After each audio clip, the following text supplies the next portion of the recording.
Welcome to the Court of History. I'm Sidney Blumenthal. I'm here with my colleague, Sean Wilentz of Princeton, and the court is now in session. Sean, there was an election last night in Arizona to fill a seat for the House of Representatives. A Democratic member died, Raul Grijalva, and his Grijalva. daughter, Adelita Grijalva, won the seat. Now, this might appear to be sort of a minor, distant affair, but actually it resonates to the center of Washington and to the Trump administration because it means that she will fill the unfilled seat on the committee that will vote on the Epstein files. And as a result of that, her vote will mean that that the release of the Epstein files will be approved by the committee. So the whole thing is alive again. Interesting. I didn't know the story. Well, does she automatically get the same committee assignment as her dad had? She is getting it. Yes. Well, let's hear it for Arizona. We'll see where it goes. Yeah. So, there were other developments, and seems to me that we ought to bring in the person about whom the developments touched on, and that is Michael Wolff, who we've had as a guest several times on the Court of History. He is very much friend of the court. For those who view this, Michael has received 2 National Magazine Awards. He's the biographer of both Donald Trump and Rupert Murdoch. He's the author most recently in his several books about Trump, All or Nothing about the last campaign. And now he is the host of a new podcast called Inside Trump's Head. So welcome, Michael. Glad to be here. Yeah. So as you may know, well, let's start first with the fact that you have just returned from London, and you were present in the period of Trump's visit King Charles, and you did some commentary on that as well. Wherever I go, they get me. They pull me back in. Yeah, but you were also larger than life at Windsor Castle. I understand. Windsor Castle. I was completely surprised by this, but there was a group, a guerrilla group that apparently created a short documentary, like very short, a number of minutes, about Epstein and Trump, and they projected this onto the walls of Windsor Castle, like 200 feet tall. And at one point I showed up in this documentary, and there I was, to the glee of my children. And people interested in the Epstein files everywhere. As people are in the UK, because the UK is that other ground zero for Jeffrey Epstein, because Prince Andrew, obviously, Ghislaine Maxwell, obviously, and then most recently, the UK ambassador to the United States, Peter Mandelson, who it turned out was an abiding friend of Jeffrey Epstein's, and he lost his job over that. Yeah. Peter was had an entry in the birthday book of Epstein, to the surprise, I think, of the British government.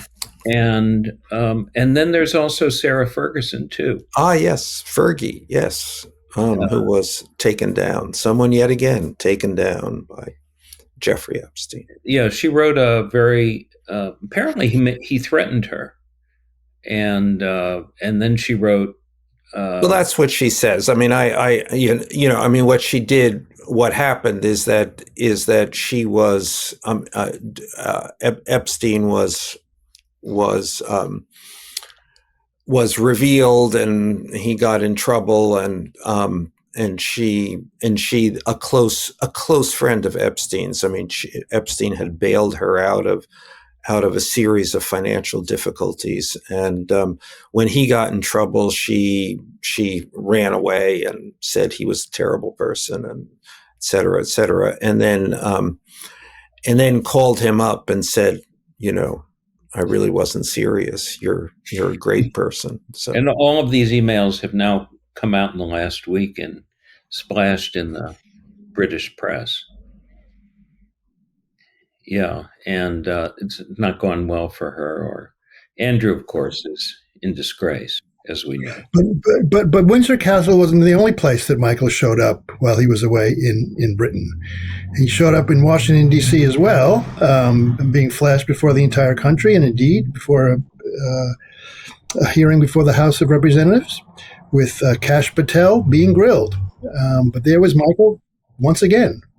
Yeah, not only that, but it was an excerpt from an episode of The Court of History in which we had discussed with Michael his firsthand knowledge of photographs that Jeffrey Epstein showed him. And they showed that to Kash Patel. Kash Patel was asked by Representative Ted Lieu of California whether what Michael said was true, and whether they had these things, and he said no. And at the same time, he had testified before the Senate and said he hadn't reviewed any of the material. So it was a definitive no about material he hadn't reviewed. So, Michael, let me first ask you: do you stand by your account of the incident with Jeffrey Epstein? Well, let me make clear what the incident I think you mean. On two separate occasions, I believe it was two, Jeffrey Epstein took Not just out. One. Two. I think it was twice. He went to his safe, took out a group of pictures, snapshots, Polaroids, I believe. And there were about a dozen of them. And they were all of Donald Trump and around Jeffrey Epstein's pool. Most of them, if not all of them. Was Jeffrey in the picture as well? Not in my recollection, no. I think probably Jeffrey took the pictures. I mean, I only remember quite specifically three of them, and two of them are girls sitting on Donald Trump's lap. They're topless. And then the third one is that he has a telltale stain on the front of his slacks, and 4 or 5 of these girls are pointing and laughing at him. Those are the three that I specifically remember. But as I say, I think that there were about a dozen. Yeah. So when Jeffrey Epstein showed you these photographs, what was his attitude? He was amused by them. He was amused. He laughed, I assume. Yes. He sort of treated them like playing cards, kind of flicking them, I remember. Yeah. Why did you think you wanted to?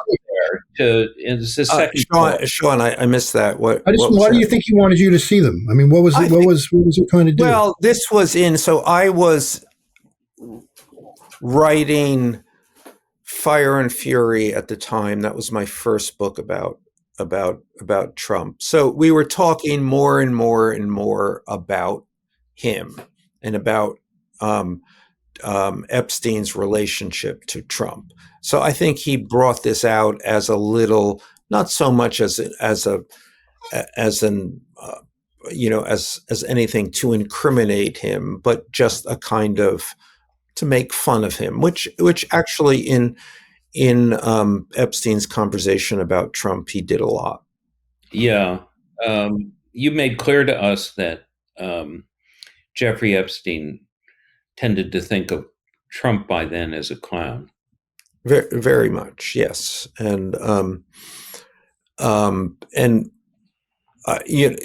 had.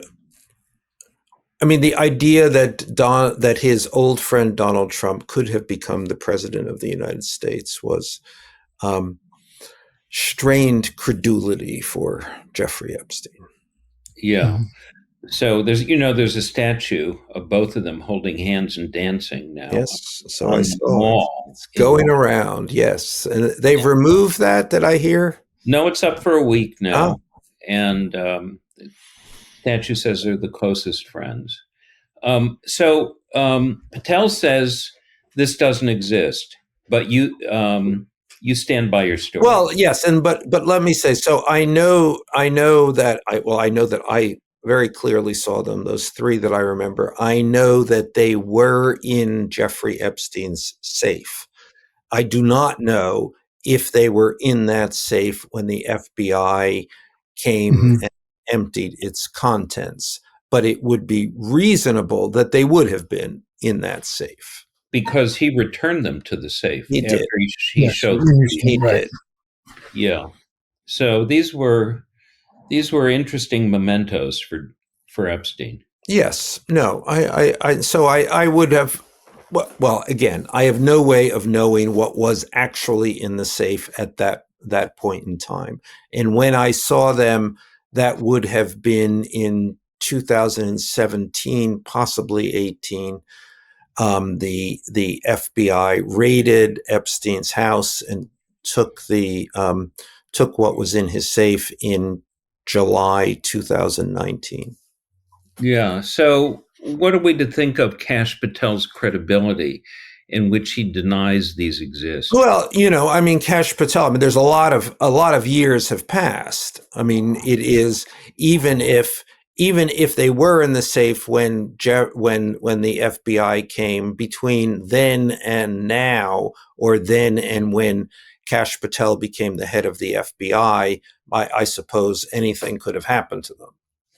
Yeah. So, if I had been Donald Trump in 2019, I would have shortly thereafter made sure that was disappeared. But I don't know. Yeah. So, but then again, and I suspect that there is in the government's possession an enormous amount of material about Jeffrey Epstein that Kash Patel is probably not aware of and has probably not gone through and has probably been careful not to go through it. Yeah, Don Bongino, who is the deputy FBI director, said he was very upset by what he had seen. I have no idea what he's seen or the degree to which he's seen the material. But apparently he and not Patel has seen something. And more than 1,000 FBI agents, it's been reliably reported, have been scouring the files to redact Trump's name. We don't know what all the references are. But you're familiar with what the relationship was. Trump and Jeffrey Epstein, yeah. I mean, it was, I think, as close a relationship as could be. As a matter of fact, I think that they were each other's closest friendship in life. We're careening here in Washington, and it'll have effects everywhere, towards a government shutdown. Trump refused to have a meeting with the Democratic leaders yesterday that was scheduled. And that may well have been posturing, however. Yeah. These shutdowns, as we all know, are usually averted within minutes of the deadline. So yeah. Right. But I wonder your opinion on how much Trump wants to avoid the Epstein files and whether or not it figures into wanting a government shutdown. Well, I don't know. I mean, it's going to take two to tango on this, and I think equally it's how willing are the Democrats to draw a line in the sand. Right. I mean, that's what I find most interesting of this. Can they finally? Is this something that they can rally around? Is this the statement that we're not going to take this anymore? I mean, the Democrats have failed to make that statement so far, failed to find a pretext or a platform to make that statement. Drawing a line in the sand is not something that Chuck Schumer is accustomed to doing. I doubt if he's ever quite done it. It's not his approach, and it's not his temperament. But the time is now. Yeah. So, when it comes to Trump, he's delivered a stem-winding speech before the United Nations, denouncing the entire world. And would you call it stem winding? Yeah, It seems so random to me. This way, the opposite of stem winding. This way and that way, and this is what I had for breakfast. And this is, I mean, it seemed certainly it seemed a peculiar, probably the most peculiar speech ever been given before the General Assembly. So stem winding. It did not wind my stem, I got to say. It was. Let's say he blew past the blinking red light on the podium that urged him to stop, and he went on. And I wonder what you might hear about people around Trump or close to Trump about his decline, his mental and physical decline. Yeah, that's a subject. It's similar to my my other kahuna in life, Rupert Murdoch, who is 94, and people around him are still saying no, he's in good shape. He's good, very good days and bad days, but mostly good days. Mm-hmm. So the thing about the courts of these guys is mortality is must never be discussed, even hinted at. Yeah, but but you're absolutely, as an observer, from an observer's point of view, I mean, the last 48 hours from Dr. Trump and his autism prescriptions to a complete reversal on Ukraine to that really off the wall speech at the UN, you might say this is what we have here is dementia, but I don't know. Yeah. What kind of chatter do you pick up around Trump right now as things are moving forward? These guys are sitting on the top of the world. I mean, they really do believe that that Trump has unlocked the secret for getting exactly what he wants, and that they're perfectly willing to weaponize everything, Charlie Kirk and on, to do exactly this. Now, I mean, I think I detect, and I can't say that this has been spelled out for me, but I do detect that that people around him would like a little pullback here. That may not be Stephen Miller, but other more rational voices. But he's waving them away. I think this is a moment in which he feels nothing less than that he can do anything. I mean, it's a scary, scary moment. What do you think the Charlie Kirk business meant to him? Clearly, he talked about his own, brush with assassination.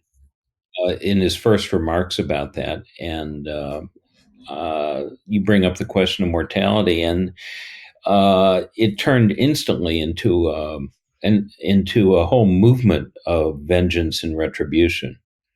Yeah, I don't know. I mean, I don't ever want to credit Donald Trump with any level of self-awareness or Yeah. reflection. So, but I think that he and various people around him. First thing, I mean, I think that they were close to Charlie Kirk, and I think that they probably this probably hit them quite hard. I mean, Charlie Kirk has been in that circle for a long time. I mean, during the first administration, I encountered Charlie Kirk in this circle of Trumpers, and his presence has only grown larger and larger.